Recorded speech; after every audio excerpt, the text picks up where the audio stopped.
Very good. Abilities would be amazed if we Encyclopedias from the Yes. Other size text from I 1987. had a set of 1949 encyclopedias. You're, yeah, thanks. They would Courtney. be, You're they're welcome. pretty You good. can actually check on. That looks There simple. are windows. Andy, can you hear us? Some of the- Yes, yes. All right, we'll get started. Pro bonus expert. Are we recording? Yeah. Okay. All right, let's get started. Welcome to the October meeting of the ErieNet Local Development Corporation. Time now is 1:10 p.m. And I'll hop into roll call. Dan Castle. Here. Mel. Present. Spears. Here. Mills. Here. We have Mike Breeden. Here. So here. Jason Keaton. Here. And we have Tim Myers, who is joining us online. Do have a quorum present in the room. Before we get started, if you've all reviewed the minutes from August, because we did not have a meeting in September. If we have, may I have a motion to accept the August board meeting minutes? Motion by Mr. Cornell, seconds. Breeden. All in favor? Aye. Opposed, any abstentions? Minutes are approved, and we'll go right into the report of the chair, which there is none for this month, and we'll go right into the executive director's report. Melissa, take it away. All right, awesome, thank you.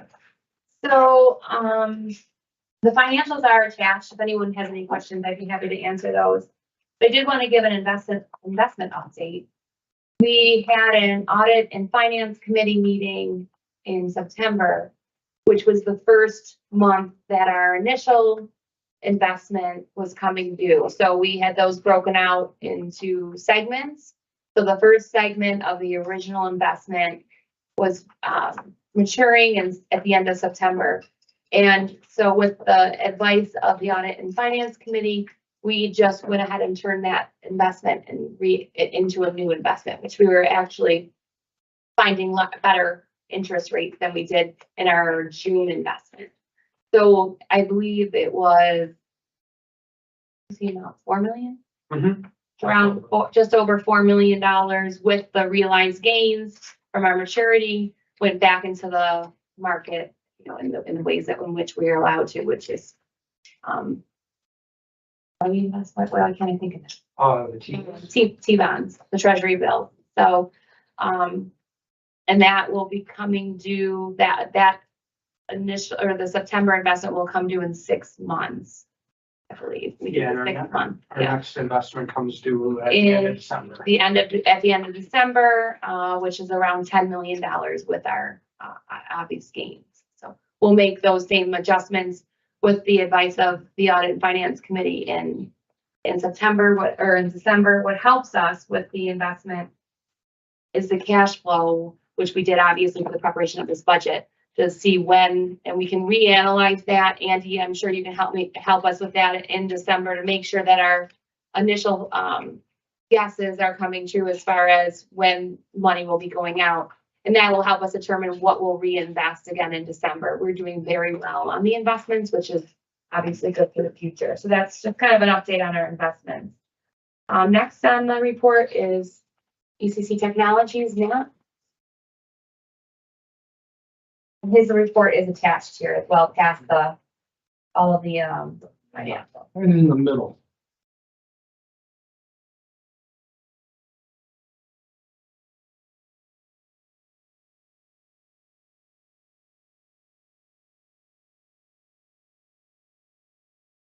So again, our ErieNet design is substantially complete, but that doesn't mean we don't go back and revisit as we look at sales and marketing opportunities on how we might be able to adjust the backbone to make it more attractive to a potential customer.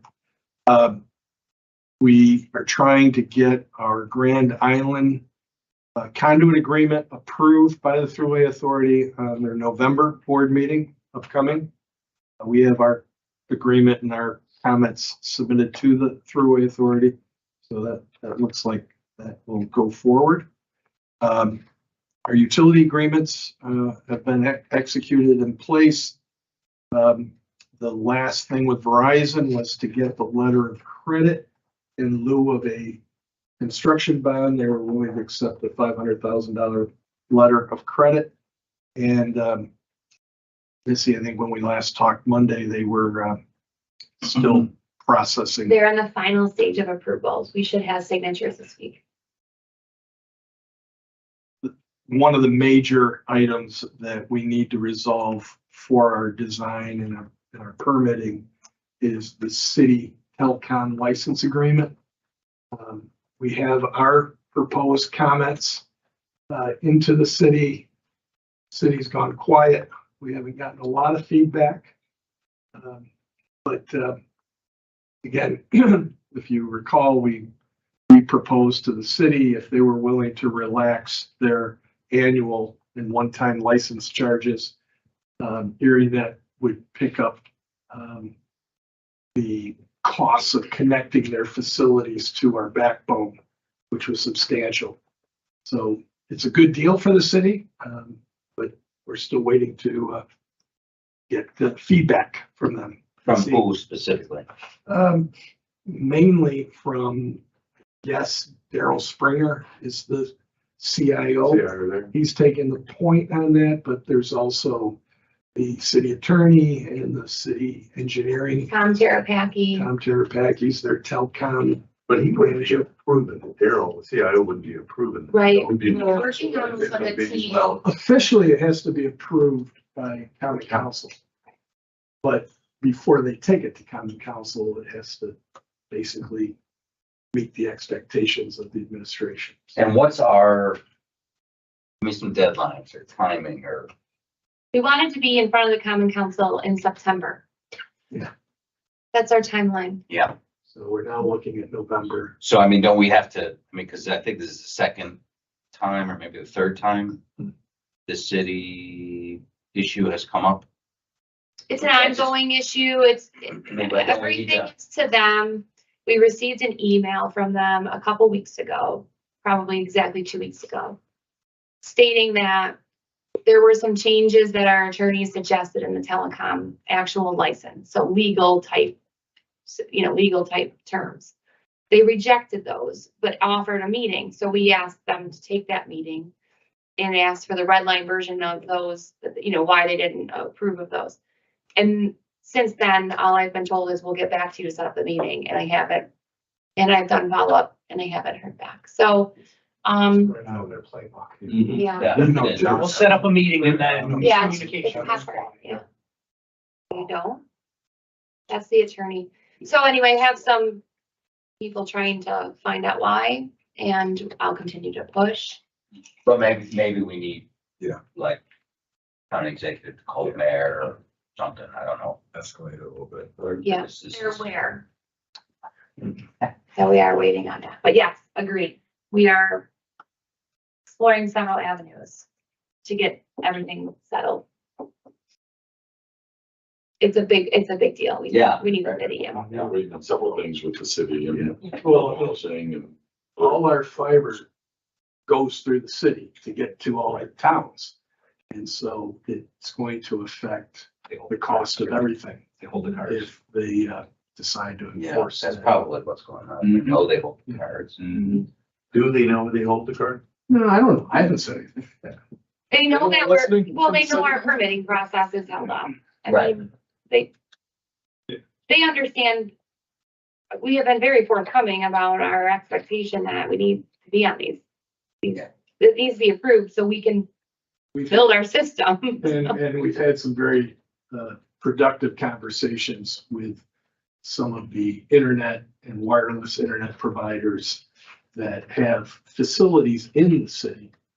And, the city wants more connectivity within their neighborhoods. And this will be very useful. The ErieNet infrastructure will be very useful. So I don't see it being a controversial thing. I think it just has to get pushed through. Agree. I honestly don't think that it's anyone holding up because they don't want to connect or don't see the value. The offer we made them was very good. I think they agree with that. I just think it's held up in legal. And if we knew what they oppose, I'm sure we could be very reasonable coming back saying, okay, we'll go back with your old language, but we don't know what that is, so. Call from you, Thomas, is anybody over I there? was just thinking, I think Rich, Rich Stanton, yeah. because maybe The attorney? John, he's been over there for a while. I know the name, but I. But wasn't Rich Stanton at that meeting that we had with the city? No.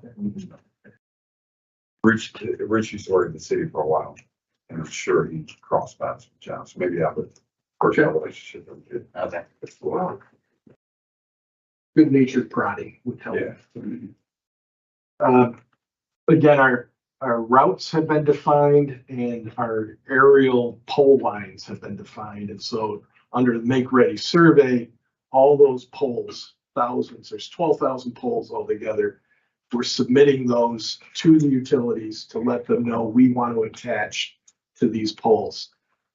3,000, actually now it's more like 4,000 have been submitted to grid, approximately the same number for NYSEG. Max Zukoff thinks that all of the utility pole applications will be submitted by year end. And now what's happening is those surveys are coming back from the utility engineering firms. And that's what we use to issue the scope of work to our make ready contractors. So Grid's out in front, or excuse me, NYSEG's out in front of Grid with that. One of our resolutions today is we want to add Denella Power Services as another NYSEG approved make ready contractor. And that's to replace one that dropped because they had lost their NYSEG. I forget which one it was. Mac, are you listening? Who was the contractor that dropped? Arlen? Henkel? Henkel, thank you. Thank you. Someone read the minutes. Good job. Someone's reading the minutes. Gold star. He doesn't have an name tag, we can't put it on. So that's a resolution to add them to the It'll list. be added to it. Like our. The, at the last board meeting, you approved those contractors. He just read it. I just read it over lunch, sorry. Not long-term memory. Silver Star. That you stocked up your silver. Like little merits on our name tag. Oh, I'm keeping track. It'll be at the holiday party, we'll be addressing these. Well, last board meeting, you approved the make ready construction contractors for NYSEG. And Harris Beach has issued contracts. There's been some back and forth. Thayer is actually accepted all the terms and conditions. We've executed contracts with Thayer, and we're now preparing their first task order to get some work done for us. The other four and Danella have agreements. Their attorneys are working with Harris Beach, and we'd like to get that wrapped up this week or next week. I think one agreed just today. I think that's fine. Good. Like we went through the process to find the 5 make ready construction contractors for NYSEG. Probably next month, we'll be issuing a request for quotations from the grid make ready contractors. Similar process. We'll give them maybe approximately 1,000 poles to quote on. We'll shortlist our preferred contractors. We'll want 3 to 5. And there's a good chance there's going to be overlap with the same contractors from grid and NYSEG come from the same pool. And then, so either the December board, December would be better than January to bring that to you and approve those grid make ready contractors. So that when we hit 2024, our make-ready work is in full bore. Remind me again why we did NICEAG first. That's just a question. Because their applications came in first. Do we anticipate, any of the make-ready reimbursement for National Grid? Yes, We do. Mac, That's realized or in the budget. No, Andy, No. can you comment on that? no, no, nice. So if there's conditions, they're called pre-existing conditions that are existing code violations, we correct them on behalf of NICEAG, and NICEAG reimburses us. With National Grid, they correct those pre-existing conditions themselves. That's There what may- I thought, okay. Just Yeah. wanna make sure. Grid has floated that they may allow us, I don't know if it's an allowance, but they may allow us to correct some of their PEC work and reimburse it. But that has not been brought forward yet. And I'd rather not do Mark, it. was your question, have we received any reimbursements? No, I was just, looking at, and we'll be talking about this a little bit later, but, our proposed, budgets, and I realized that we only talked about the NICEAG, make-ready That's reimbursement, right, and then because as you were Grid talking does it about the differently. grid, Yes. I was just a little nervous, like, oh, well, we didn't appreciate that. and- No, we didn't miss it. Okay. What's an example of a defect or that we would? Well, So- because, go ahead, Max. So- Yeah, so I think I explained in prior meetings that each wire that's on the pole, there has to be certain distances per code between those cables, whether it's power, phone, or cable TV. So you'll see out there where there may be a telephone line that's too close to power. Or there's a power line, there's not enough clearance from ground. I see. Yes, sir. So, and most of the time, what gets reimbursed is pole replacements. Because if there's a code violation that's as severe as I just explained, it's gonna take a pole replacement. So it wouldn't be fair to hang that all on us. I see. Or if, because the engineers out there and they notice violations, if we didn't cause those violations by making our space available, they want us to fix it, but they pay for it. So there's the make-ready construction, and then as that make-ready construction finishes, that's when we can engage CLW to start hanging the fiber on poles. And probably, again, we won't see any CLW construction until at least the first quarter of 2024, and then it gets into weather dependent, and we need to have enough backlog for CLW to be efficient.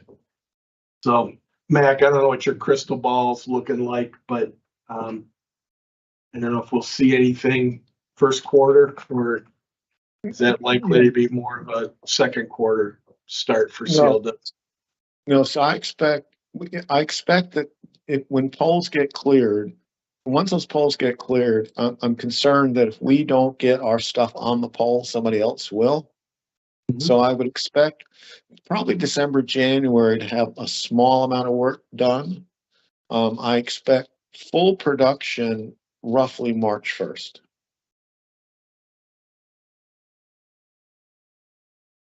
And again, we have to get out in front of CLW. But And just to put it in perspective, there's roughly 35 poles per mile. 35, 36. So you can imagine if you bring crews in here and they attach to 1 mile's worth of poles, it's not worth their time. So we have to have, quite a few miles worth of poles cleared for them to work. Keeping in mind that each reel of fiber is approximately 4 miles.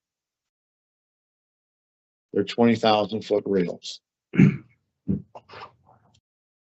so we're still confident that our construction is gonna be substantially completed in 2025, and we'll have the construction done in time to encumber the ARP funds. But Can we start hanging fiber in outside the city if we're waiting on the city's all their licenses and approval? Can we start hanging it? well, Or we that's know we need to that- outside the that's a city? good observation. I mean, Mac was The answer, going, answer- we're gonna do some underground work in the city, and now he's gonna push that out to the outside of the city. Go ahead, Mac. no, yeah, so to answer your question, Dan, so NICEAG is obviously outside the city. And NICEAG, as Matt mentioned, is way ahead of grid, mainly because of the CPCN that we dealt with in the spring. But anyway, so we will be starting construction outside the city for sure, because that's NICEAG territory. All right, so, we have our underground contractors, under contract, and we're, like we just said, because we can't start them yet in the city, we're looking at work orders that can take them outside. All our fiber cabinets were delivered to the Aurora Highway facility, and the balance of our fiber reels that were part of our first purchase order, which I think accounts for half of the overall fiber that we need, shows up in November. We're gonna have a separate agenda item to go through the budget. Yeah. Right, so we've submitted a draft budget to the Audit Finance Committee, and we'll speak about that in a minute. The other thing going on behind the scenes is we're developing a lit service strategy, a lit service plan for entities that don't want dark fiber. As an example, the county facilities that Mike Breeden's responsible for, his IT team is going to light and manage that fiber, but the library system, public safety's voice and radio communications, they don't want to manage that, or they don't have an IT group that can take that on. So we're working out some options and some pricing as to what that is going to entail. Like, does your team include sewers when you're talking about what you're gonna light? Or is that, okay, Well, there's what you need to deliver to sewer, which is county IT, county internet. But the sewer has a private network for their instrumentation. Will There's you, a network, yeah. Yeah, will you still- Continue to ride on their network. you'll still manage that? Yeah, it'll be a might separate have- segment Yeah. of the Erie network.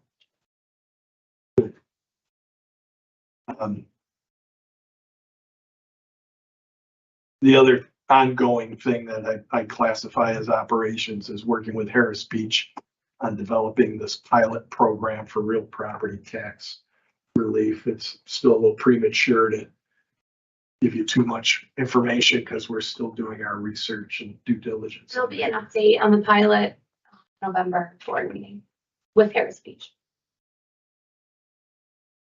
And the pop room has been abated. So that's good news. They'll be replugging the insulation, fireproofing. So that allows week. the construction to move forward. Yeah, construction will probably start first of November or end of October, so, and finish probably around February timeframe. Yeah, so Erie's office is directly above the pop room. They're doing a ton of work down there. Yeah, it's really annoying. Really just Awful. wonderful amount of work. It's keeping you awake. I mean, productive, and not awake. So that's what we're waiting to hear was that, for Danforth, when they start moving forward, we'll be releasing our ErieNet RFP for our cabinetry and our wire management for within our space of that room. And then we'll have those proposals to review with the board in probably January timeframe. Which will dovetail in well, because you need a couple of months to get in front of us. Sales and marketing, our sales strategy really has been to get out to all the municipalities and introduce ErieNet so that they understand what's coming. There's still a couple of years of building the fiber till we get out to these municipalities. But we want to have them understand what is coming. One is a benefit for their town operations, but also what's the wider benefit to the community of having dark fiber infrastructure come out to their community. So we're doing a full court press with all, in fact, we met with out of Boston last week. And Eden, And Eden. Yeah, but mainly Boston. Yeah. Yeah, that's right. The important one. Brings everybody together. Well, Our job is, in Southern Erie County. our job is done once we get Boston under. That's right. it was a tough sell. Boston goes. I didn't know it's already, we already met with East Aurora too. They're ahead of Boston. For sure. We got 18 out 3. They are. Water cold, water cold. Some bizarre. So, Never so what happens after we have these introductory meetings and we meet the right people that can then confirm what town facilities might be in play for ErieNet. And we give that back to our engineering group, and then that starts our proposal process. And so we've met with, I don't know, more than a dozen different municipalities. So the next step is to follow up with, and this is mainly, again, we're 2 years away from having the fiber built. But, you know, I'm, as town supervisor, you need to see that expense coming. And how do you budget for it? And then how do you go through the process of onboarding and all that? So at the same time, when we're meeting with the municipalities, I've been working behind the scenes with Erie One BOCES and Winnie Rick. And we're having a strategy meeting next week, but we'll be approaching all the school districts in Erie County with what options we can offer. Similar to the library, they have to go through an E-rate process. So the main thing is to understand when those E-rate contracts come up for renewal. So that's what's going on with the schools. Again, we're waiting on the city of Buffalo to hear back. Last week, University of Buffalo reached out to us. They have a new network services manager. We're meeting with them in November, and we'll be redefining and finalizing their connectivity requirements. And then again, we'll be submitting proposals for the university to review. Dan, you had asked about this, and we have been working on it. We need to get Mike, what's your connections going to look like from a cost and budget cycle for you as well. So we have that, should have that prepared soon. Yours is a little easier because you're lighting the fiber. Right. Public safety and mainly public safety, we're still working out the lit service piece of that. We had a good meeting, a second meeting with Bill Stadium. They definitely want to connect to the backbone. At least, and their first priority would be for first responder, public safety, emergency communications. Second priority, as they understand their own needs better, would be for redundancy and for diversity of internet services. But they also have some substantial contracts with Verizon, Verizon Wireless for the stadium. So they need to sort out that. But And Josh Allen has not shown up to any of the meetings. they should. I know. Anyway, I just wanted to report that. Disappointing. Very disappointing. I'm sure he'll get the next. But because Yeah, as long as he shows up. at the He end. showed up at the end. But because the first priority is public safety, we want to have a coordination meeting with public safety. Bill Geary wants to be part of that conversation as Sure. well, Sheriff would have to be part of that. Yeah. Mhm. as well as with Bill's IT folks. So That'll Coming be up. coming up and as soon as we can get it scheduled. So we've talked to, pretty much all the major telecom carriers now to do their first question when we talk to the carriers is like, when's it built? And so they're interested, but they're not gonna be, we're not gonna get any proposals in front of them until we get a little closer to actually being able to turn over service. When we can say we're 90 days away, then they'll move quicker for us. It's a little different for the carriers that have tower sites because that's a little more long range planning. So we are talking to some WISPs, wireless internet service providers. And there's a number of smaller ones than Verizon Wireless that actually would benefit from dark fiber or open access infrastructure. So that's encouraging. So that's the sales effort for this month. And any questions before we move on to the budget? I just have a couple things, if no one has questions for Matt, left on the executive director's report. There's always gonna be highlights on here. Matt covered the majority of them. Just wanted to say, we are looking to do some media opportunities soon, probably November, December timeframe. We had WGRZ reach out as well as Buffalo News who are looking to do an article on it, but I want us to round it by, maybe some underground work or say we're doing that or when we start the fiber. So we're just gonna plan it out.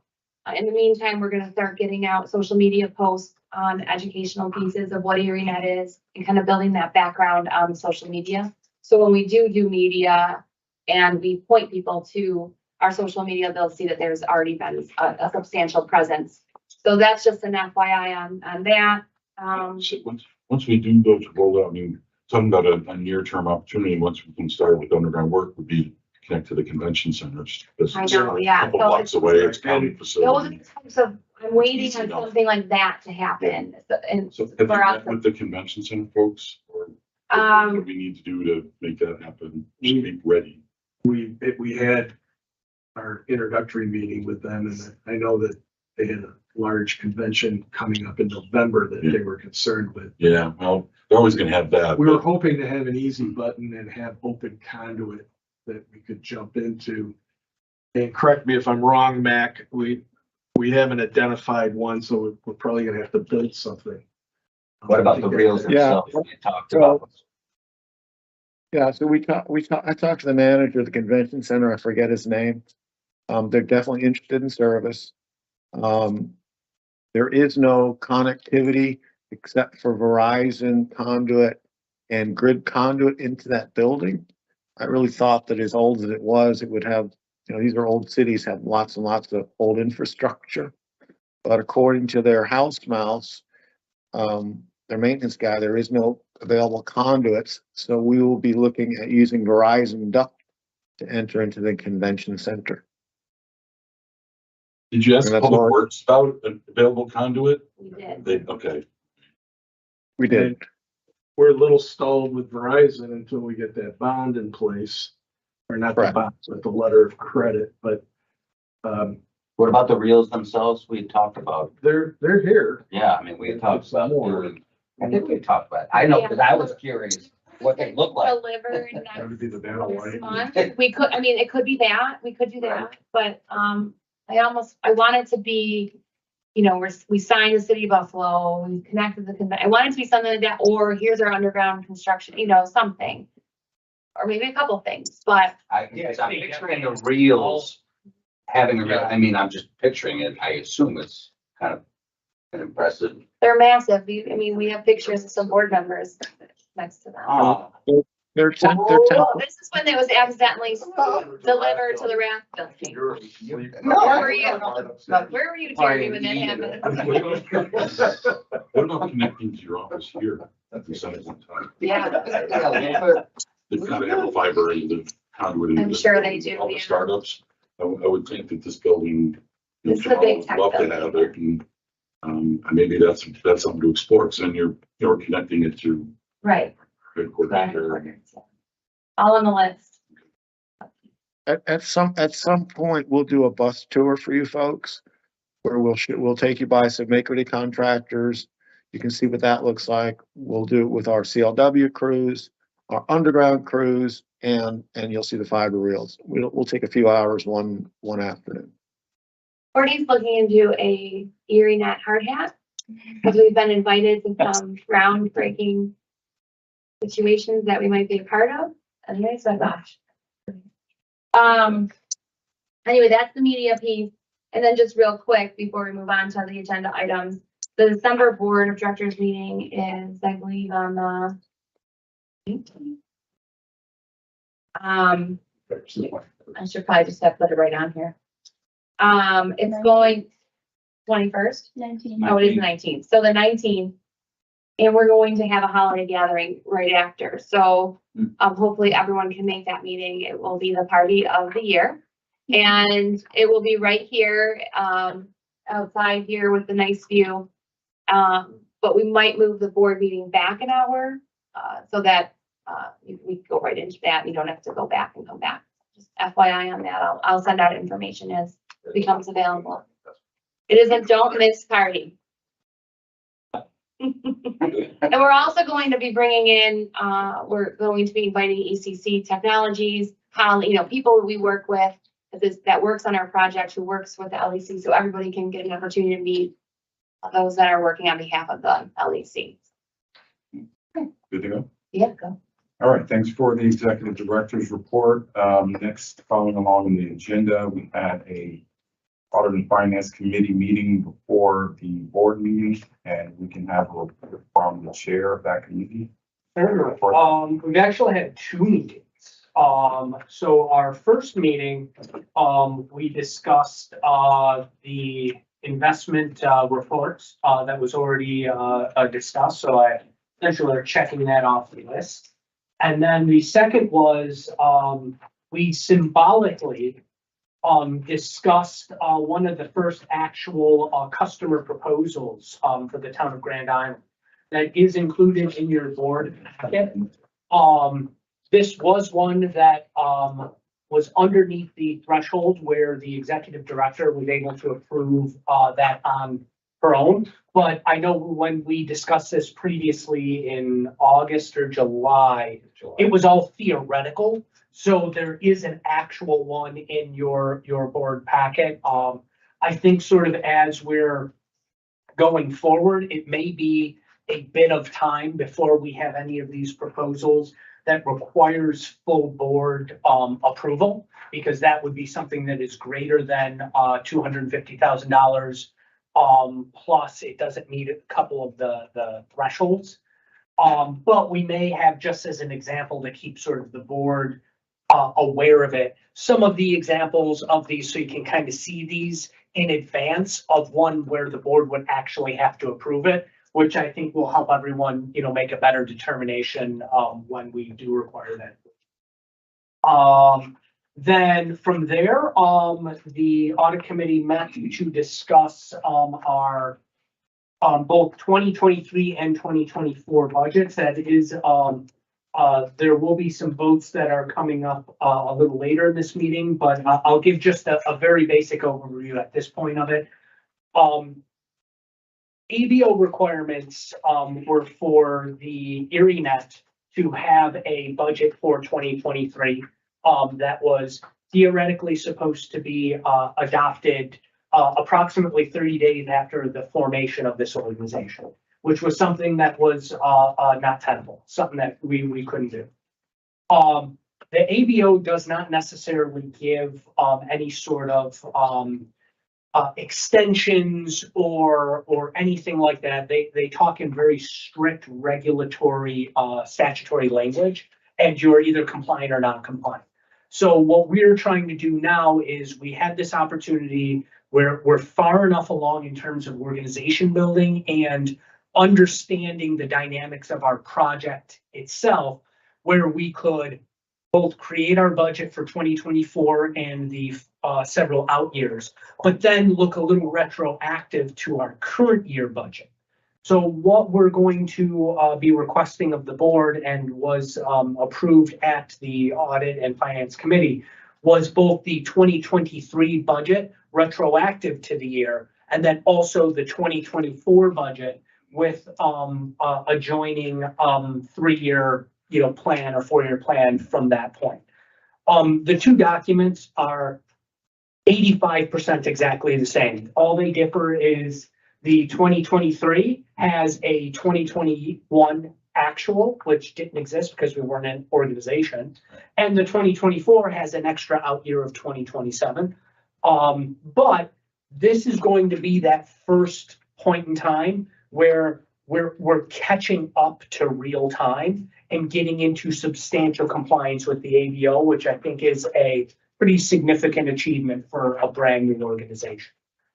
So I will leave it at that until we get to the actual budget. And then I'm just going to point out a few items within the budget so we know kind of what we're looking at, and then if anyone has any additional questions from there. Good. All right. So with no unfinished business, we'll slide right into the recommendation of the Audit and Finance Committee. I'll take a first and second, and we'll open it up for any discussion about the respective budget, and then we'll have a vote. So I have a motion to adopt the 2023 budget. Thank you, Mr. Till, seconded. Those. Any discussion, or the floor is yours to discuss it any further? To be honest, I would probably for discussion of the 2024, because these are substantially the same, and we're 3/4 of the way through. This is mainly to get us into substantial compliance with ABO requirements. Even though the 23 budget is included as one of those years of the 2024 submission, we still want to make that 23 submission and, check that box of submitted compliant. One question I had is, obviously what you're saying and what it's, so 23, you're projecting to 2024, 24 is projected in the out years. So this is done based on the assumption that we're not going to be adding any staff, and we won't be applying for receiving any state grants or other funds, right? We're further now, we're assuming that we're going to go as we are until we know different. Right. And it can change, these are just. Yeah, these are going to be snapshots in time that, especially for the out years, are going to come into better focus as more time goes. Right. Generally, when you do those multi-year plans, you take your assumptions of what you know today, and that's what you build in. Don't just create numbers. And for the purpose of those types of questions, Dan, you would want to say, so our assumption is in 2024, we won't be anticipating any other grant funding, and we don't anticipate any new hire. Everything else would kind of follow until it does. Is it your plan then in 2024, we wouldn't add any additional staff? Not at this point, no. Okay. We're gonna run it. We got it. All right. All right. Looking at the last 2027, the 4 million revenue, is that kind of what we're thinking we're gonna be generating annually once we're sort of up and running? And is that So that's good. That was my question to Andy, was, what do we need to be sustainable after, this is all built? How much revenue do we have to generate on an annual basis? so is the 4 million, that's an aspirational, that's what we need? No, I think this is just being taken from the business plan that we developed when we formulated the LDC. We don't have enough sales yet. Right, of course. To project different. Right, okay. What we didn't do is we're projecting no revenue in 2024 because we're still building. Right. And we may get some contracts underway, but we won't receive any revenue on those contracts until 2025. And we won't receive that much in 2025 because we're still building in 25. So really, we ramp up a little bit in 25, we ramp up more in 26, and then 27. And actually, we project better revenues in 28, 29 going out on the 10-year business plan. I see. But I As it think on an gets more annual, notoriety and more. on the annual basis, we need to be around, to be sustainable, we need to be around $4 million a year. Yeah, I think that's certainly an important point. I would take clearly the big transition for this organization is going to be from 2026 into 2027, where, you know, the tapering down of the construction project and the utilization or even ability to utilize ARPA funds is going to have to turn into this model of self-sustainability. And I think as we're going forward, you know, that 2027 year is always going to be, that furthest out year is always going to be the most aspirational year. And then as it starts getting a little closer, it's going to get more refined. And then these numbers, when they get to the proposed budget of that current year, are going to be pretty good estimates by that point. I think we definitely will need to be sort of mindful of that going forward. I think while we're talking about all this, even though we're technically in the 2023 conversation, we might as well talk about all of it Yeah. all at And once. we'll just do two separate. Certainly. There are a few areas that I sort of wanted to point out. First is, you see that it's done as sort of a summary page and then sort of a breakout. This summary page is built exactly how we can input for the ABO. There are a lot of categories that are irrelevant or end up being more of a catch-all than I think most people would like them to be. We really don't have any choices in that regard. This is a web form that you have to input into for the ABO, so we have no other choices. So when we were talking with ECC and sort of amongst ourselves, it was really trying to, you know, get a lot of those square pegs into the round holes of exactly, you know, what these categories were. We had a good amount. I think we've done a generally a good job here of that, where we have these things generally broken out between, in terms of expenditures. The two big subdivisions, which are going to be our operational expenditures, which, you know, think about that as the running of the organization itself. And then the non-operational expenditures, which is going to be ostensibly our capital project to create a middle mile network. Eventually, there's going to be some amount of crossover in terms of some of these expenditures where they show up. A good example of this would be supplies and materials. And we could talk specifically just about fiber cable. So right now, when we bought, you know, the 200 so miles of fiber cable, that is a non-operational expenditure. That is part of our project. However, we can expect going into the future, we're going to have repairs. We're also going to have a certain amount of expansion in some regard when, you know, there are new clients that come on board. Well, we're probably going to need to buy more fiber at some point in the future. That is then going to be, that new purchase is going to be an operational purchase going forward. So we're going to see some crossover.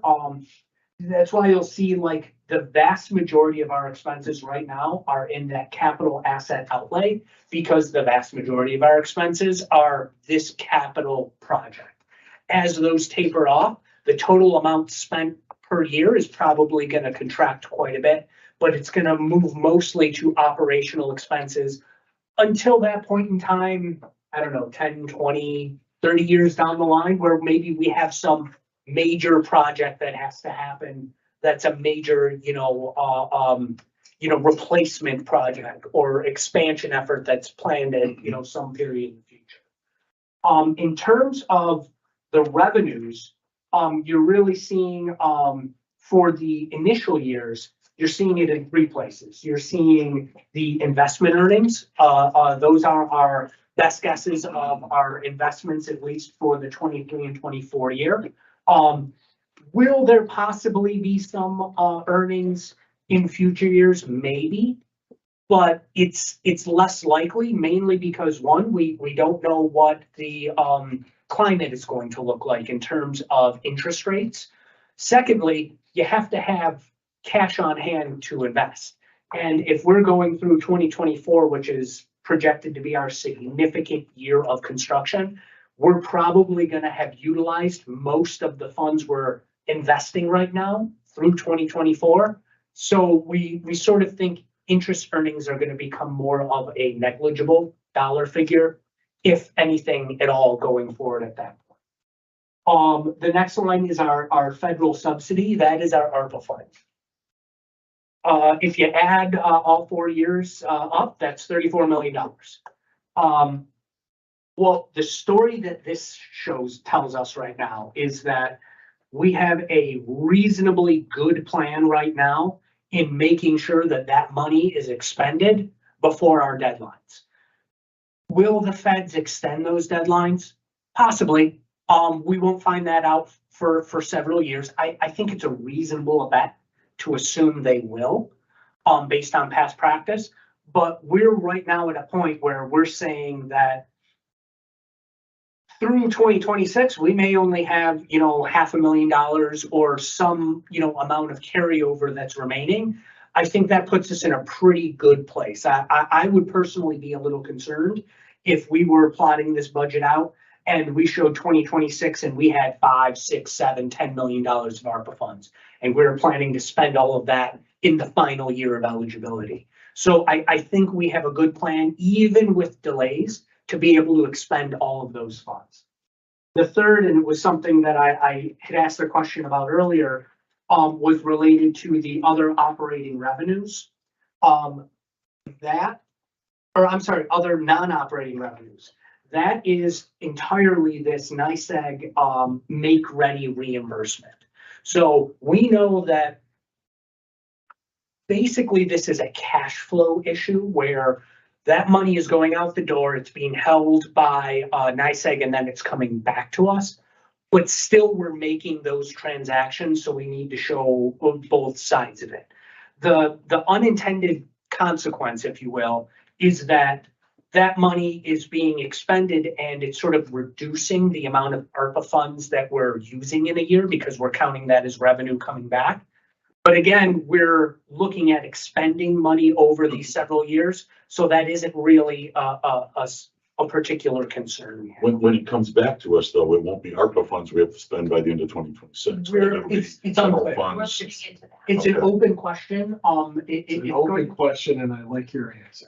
Well, because we're doing the same thing with the city of Buffalo. They're using ARPA funds for affordable housing that would come back to them and they want to keep rolling it over. Their view and their advice from council is once it comes back to you, it's yours. It's not. Yeah, I mean, Laundered. Yeah, but we Yeah, don't. it's not- We didn't have a choice to Right. not spend it, Right. right? Right. So, I think generally speaking, we should look at that money as conservatively as possible Yes. and assume the worst case scenario in hope of a better case scenario. But this is going to be a question that we have a good amount of time to have answered. And I'm a little skeptical of it being answered specifically by general practice lawyers versus financial lawyers and, in our independent auditors, which this will be one of the first points of business when we do have an independent auditor on board. One of the things we're going to begin researching and looking into going forward. But I would just generally make the assumption that this money remains ARPA at this point until we hear differently, just because it's a best practice that we should try and spend this money while we know we have it, rather than have any danger of having it clawed back. So I do have a question. So the non-operating revenues is the money we're giving to NYSEG and others for the pole replacements that's coming back. it's going to be a one-to-one match with an expense on the other end, because Well, I we guess- have to expend that money, technically speaking, to NYSEG. We have to 90% cut of it. NYSEG a check, and then they will, at some period in the future, whether it's the next quarter or, in some a regularized timeframe, they will be then cutting us a check back. but not the same amount. Is about the 90. other Yes. non-operating expenditures then what they're keeping? What's not coming back? Is that? And On the other, expenditure up here, side? this down here, Well, these No, aren't the non- expenditures, these are, non-operating expenditures, these two lines, Yes. that's the net No, these, the other non-operating expenditures, I'm sorry, that is a direct one-to-one match of investment earnings. Okay. That is, being looked at this point sort of as a deferred, somewhat of a deferred revenue account, where this is money that we're gonna have to, be able to utilize at some point, in the future. Essentially, when you're creating these budgets, they have to net to zero. But that's I'm sorry to interrupt, but if that is our investment revenue coming back in, wouldn't it be a revenue versus an expenditure? Well, it's being shown as a revenue. It's a We're balancing it out, so that is gonna be sort of because we don't okay. want to spend it Right, until after the ARPA funding is gone, right. I guess, kind of like a contingency. yeah.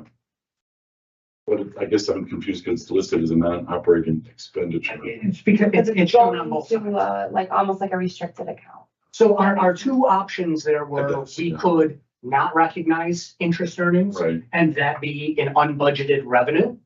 We thought it made more sense to recognize, especially knowing that, there's a certain amount of money that's locked in. Like, we've created investments, we have terms, we know that money is coming in.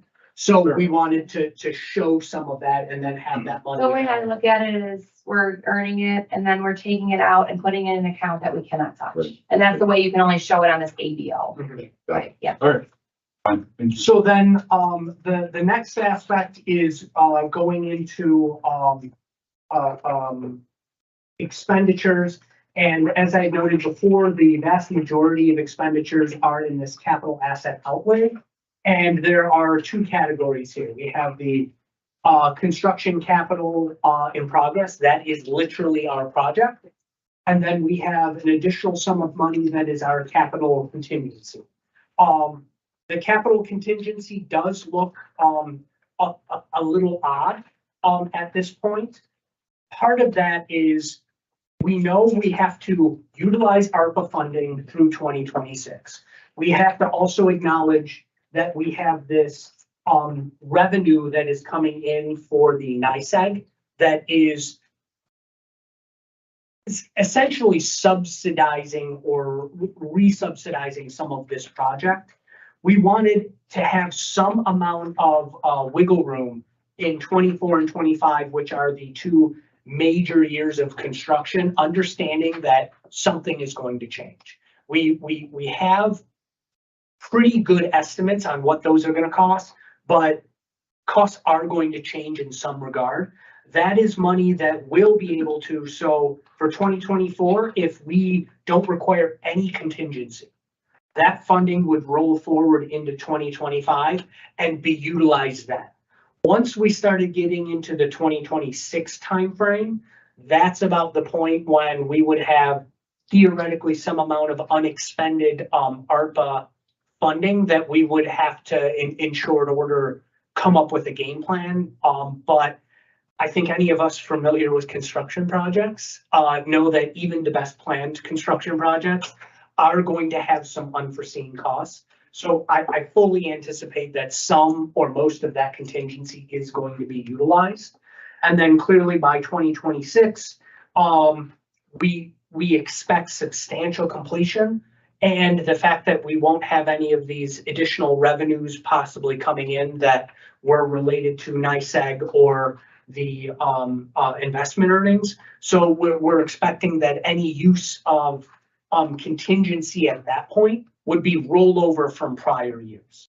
For 2027, I really want us to mostly take that year with as much of a grain of salt as we can, simply because that is the first real out year. And right now, based on, these revenue projections we had, we have to match revenue to expenses. We felt pretty comfortable with the revenue side of it. That acts as a balancing number, which I would expect at some point in the future is going to get absorbed somewhere else as we start getting closer to that fiscal year. So with that, I know it's a lot of information. I I feel pretty good about where we are in terms of the construction of this budget. There's a lot of ifs and what ifs and, maybe this, maybe that. That's what a budget always is, especially the out years.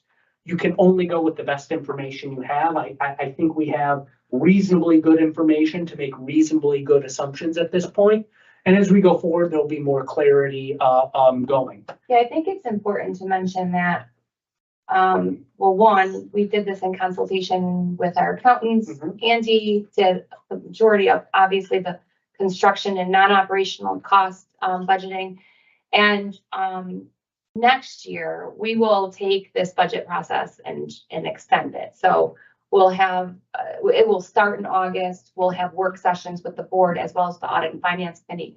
But because we're new, the LEC is new, I'm new, and the ABO requirements, we had to kind of go through a different type of practice. Plus, we didn't have a budget to even work off of. So that was a whole nother piece to this project. But I do think it's important that you understand next year, this board will have a one working session where they'll be able to view the budget, discuss it, and then have 1 month to digest it or make changes before we actually approve it. I think that's important, yeah. So we can amend that budget. This budget, as it is approved, can be amended, yes. Yeah, and in terms of the ABO itself, their amendment process is simply each year when we submit a new budget, we just amend out year information or current year information. But then internally, we have our own ability to amend our budget as necessary. When we go through this process next year and we have actual 23 and actual $24, do you have to go back to the ABO and report the actuals? No, all we do is, so we have a page that says 2023. We have to input everything for 23 with all those out years. We have another for 2024 with all of those out years. Previous forecast.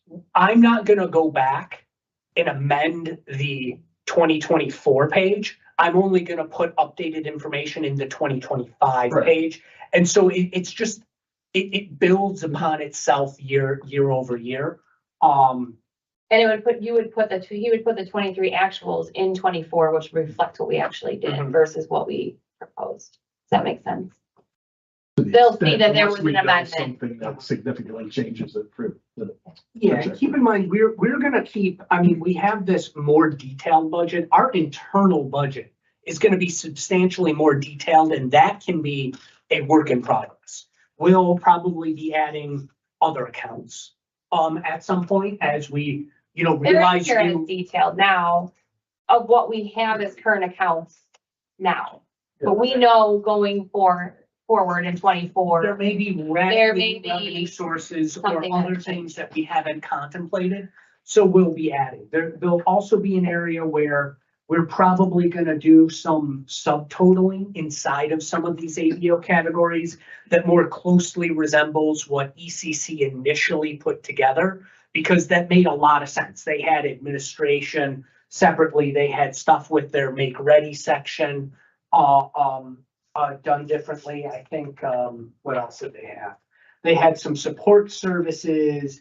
They had facility leases, network operations. We'll probably grow that a little bit and appreciate that as we go forward.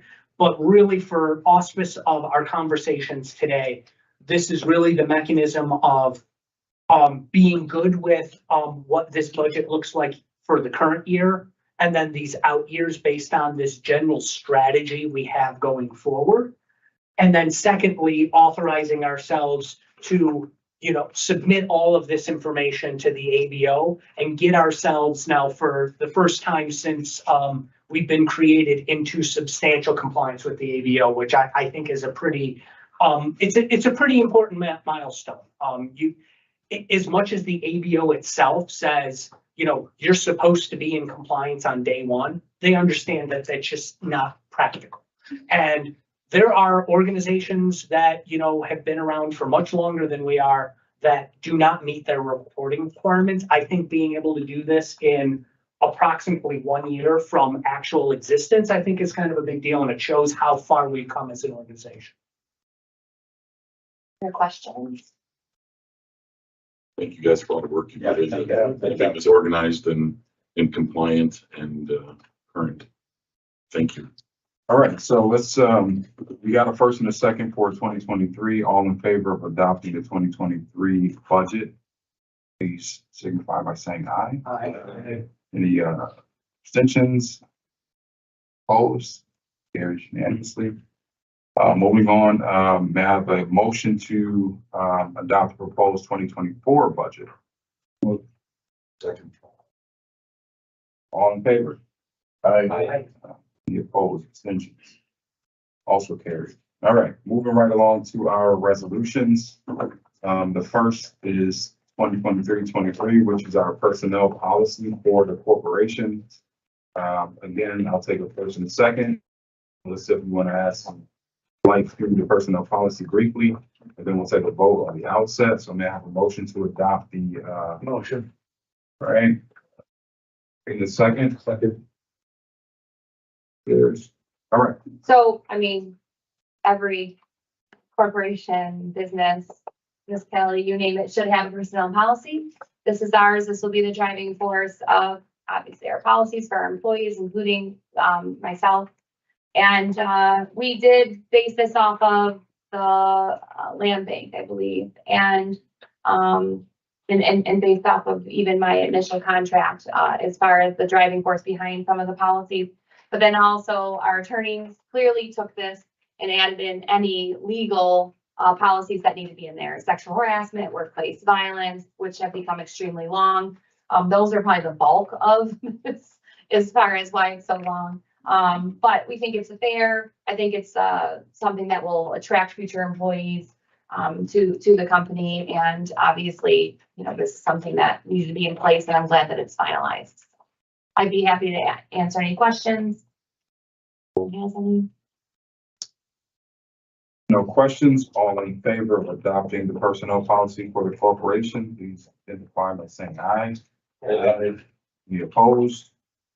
Abstentions? Motion carries. And our last and final resolution of the day, 2023-24, resolution of the ErieNet Local Development Corp. One, authorizing the negotiation and execution of a master services agreement to engage Denella Power Services to provide make-ready fiber optic infrastructure construction services related to the New York State Gas and Electric Corporation. May I have a motion? Motion. Second. Second. Discussion? I asked if there is a typo, which on the nice side, which I can't believe Dan did not catch, but Actually, I did see one in here. yeah, it's right here. Nice side is, it's just the S and Y are. Yeah, there goes the silver star. I know, he's got me over. It's a different one that I noticed. Oh, I'll point it out. to okay. you. Yes, Harris Beach was one of them, yes. Again, we're substituting Denella Ways. for Hinkle McCoy that dropped out. And Denella presented themselves, and actually they have good pricing as well, so we wanted to add them to our approved list of contractors. Any questions for Matt? None. All in favor? Abstentions? Opposed? Last but not least, may I have a motion to adjourn? Second. Thank you. All in favor? Aye. Our next meeting is November 21st, same time, same place. Well, we might try to find a bigger room that's cooler. It's a little hot in here. So, there's a couple downstairs that are bigger and, so I think we might try to do those.